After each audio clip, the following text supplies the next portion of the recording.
Friends, welcome back to మీ Sama's kitchen. ఈరోజు మన వీడియోలో అన్నం, చపాతి, పూరి ఈ విధంగా అన్నింట్లోకి సూట్ అయ్యే పెసరపప్పు పాలకూరని ఏ విధంగా ఫాస్ట్గా టేస్టీగా చేయాలో నేర్చుకుందామండి.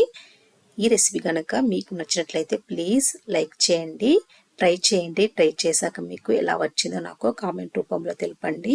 ఎవరైతే మన ఛానల్ని ఫస్ట్ టైం చూస్తున్నారో ప్లీజ్ సబ్స్క్రైబ్ చేయండి, నా ఛానల్కి సపోర్ట్ చేయండి. ప్లీజ్ లైక్ చేయడం మాత్రం మర్చిపోకండి. మీ లైక్స్ నాకు చాలా ఇంపార్టెంట్ అండి. లైక్ చేయండి. ఇప్పుడు మన రెసిపీలోకి వెళ్దాము. ఇక్కడ ఒక టీ గ్లాస్ పెసరపప్పును తీసుకొని కొన్ని వాటర్ని వేసి ఒక 2 సార్లు బాగా వాష్ చేసుకోండి. ఇందులోనే మళ్ళీ కొన్ని వాటర్ని వేసి మీ దగ్గర టైం లేకపోతే ఒక 10 to 20 మినిట్స్ సోక్ చేసుకోండి. టైం ఉంటే ఒక హాఫ్ అన్ అవర్ నానబెట్టుకొని ఉంచుకోండి. ఈ విధంగా నానబెట్టడం వల్ల పప్పులలో ఉండేటువంటి గ్యాస్ బయటకు వెళ్తుంది.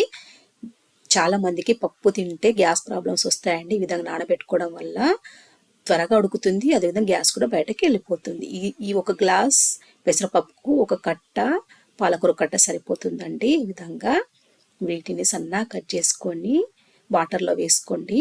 ఆ వాటర్లో ఒక టీ స్పూన్ వరకు సాల్ట్ వేసుకోండి. ఈ విధంగా సాల్ట్ వేయటం వలన మనకు కనిపించని చిన్నగా ఉండేటువంటి పురుగులు ఏమైనా ఉంటే అవి చనిపోతాయండి. ఆకుకూరలలో కొన్ని పురుగులు ఎక్కువగా ఉంటాయి కాబట్టి సాల్ట్ వేయడం వల్ల అవి చనిపోతాయి. తర్వాత మళ్ళీ ఒక 2 సార్లు వాటర్ని వేసుకొని వాష్ చేసుకోండి. విధంగా క్లీన్ చేసిన తర్వాత ఈ పాలకూరని కుక్కర్లోకి ట్రాన్స్ఫర్ చేసుకోండి.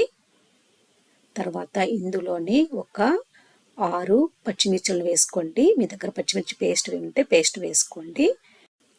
అలాగే 1 టేబుల్ స్పూన్ వరకు అల్లం వెల్లుల్లి పేస్టు, 1/4 టీ స్పూన్ పసుపును వేసుకొని కుక్కర్ మూత పెట్టుకొని స్టవ్ ఆన్ చేసుకొని ఒక 3 to 4 విజిల్స్ వచ్చే వరకు ఉడికించుకోండి. పెసరపప్పు త్వరగా ఉడుకుతుంది కాబట్టి మనకు ఎక్కువ విజిల్స్ అవసరం లేదు. తర్వాత కుక్కర్లో ఉండేటువంటి ఎయిర్ బయటకు వెళ్ళిన తర్వాత అప్పుడు కుక్కర్ మూత ఓపెన్ చేయండి. విధంగా ఎయిర్ని బయటకు తీసేసుకోండి. అంతా వెళ్ళిన తర్వాత అప్పుడు కుక్కర్ మూత ఓపెన్ చేయండి. ఇందులో 1 టీ స్పూన్ వరకు సాల్ట్ వేసుకోండి. మీకు ఎంత పల్చగా కావాలనిపిస్తే అన్ని వాటర్ని యాడ్ చేసుకోండి. తర్వాత స్టవ్ని మీడియం ఫ్లేమ్లో ఉంచి ఒక 2 మినిట్స్ వరకు ఉడికించుకోండి.